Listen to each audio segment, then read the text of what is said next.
संतुलित रहता है और लौंग में मौजूद तेल पूरे शरीर में आसानी से फैल जाते हैं। इसे पीने के करीब 15 मिनट बाद आप महसूस करेंगे कि शरीर में हल्की गर्मी दौड़ रही है, दिल की धड़कन सामान्य है लेकिन ऊर्जा बढ़ चुकी है, दिमाग हल्का और आंखें चमकदार लगती हैं। यही वो प्राकृतिक पल है जब शरीर अंदर से तैयार होता है। ज्यादातर लोग सोचते हैं कि ताकत सिर्फ शारीरिक ऊर्जा से आती है, लेकिन असली ताकत आती है अंदरूनी सुकून और खून के बहाव के संतुलन से। अगर खून खुलकर बह रहा हो, दिल शांत हो और दिमाग पर तनाव न हो तो शरीर अपनी सबसे बेहतरीन हालत में पहुंच जाता है। इसीलिए ये चाय सिर्फ शरीर के लिए नहीं बल्कि मानसिक सुकून के लिए भी बेहद फायदेमंद है। अब बात करते हैं इसके असर की। कई लोग कुछ ही दिनों में फर्क महसूस करने लगते हैं, लेकिन असली असर तब आता है जब आप इसे कम से कम 3 हफ्ते तक नियमित रूप से पीते हैं। पहले 5 दिन में शरीर हल्का महसूस होगा, फिर नींद सुधर जाएगी और धीरे धीरे चेहरे पर प्राकृतिक चमक लौट आएगी, क्योंकि लौंग में मौजूद एंटीऑक्सीडेंट्स शरीर के जहरीले तत्वों को बाहर निकालते हैं। जब शरीर साफ होता है तो ऊर्जा के रास्ते खुल जाते हैं। इसीलिए इसे खून साफ करने वाली चाय भी कहा जाता है। कई लोग पूछते हैं क्या औरतें भी इसे पी सकती हैं? तो जवाब है बिल्कुल। ये चाय मर्दों और औरतों दोनों के लिए फायदेमंद है।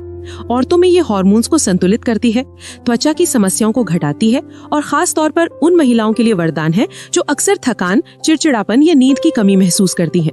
ये शरीर को अंदर से गर्म करती है, खून का बहाव सुधारती है, जिससे चेहरा साफ और दिमाग शांत हो जाता है। अगर आपके घर में पति अक्सर कहते हैं कि वो बहुत थके हुए हैं, तो उनके लिए हर रात खाने के बाद ये चाय बनाइए, प्यार से पेश कीजिए और कहिए ये आपकी दिन भर की थकान के लिए है। कुछ ही दिनों में आप खुद देखेंगे उनकी बातों में, उनके बर्ताव में और उनके जज्बात में नया जोश आ जाएगा, क्योंकि ये चाय सिर्फ शरीर को नहीं रिश्ते को भी ताजगी देती है।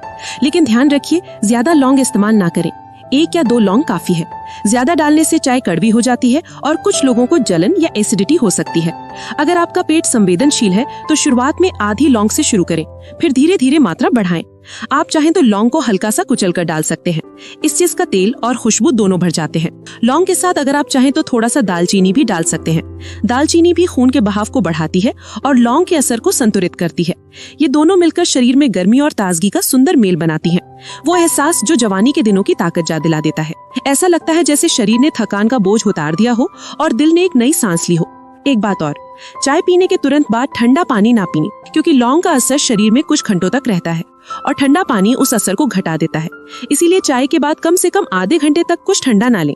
अगर प्यास लगे तो हल्का गुनगुना पानी ले सकते हैं। कुछ लोग कहते हैं कि उन्हें इससे शरीर में गर्मी महसूस होती है, तो ऐसे में हफ्ते में 3 बार पीना काफी है।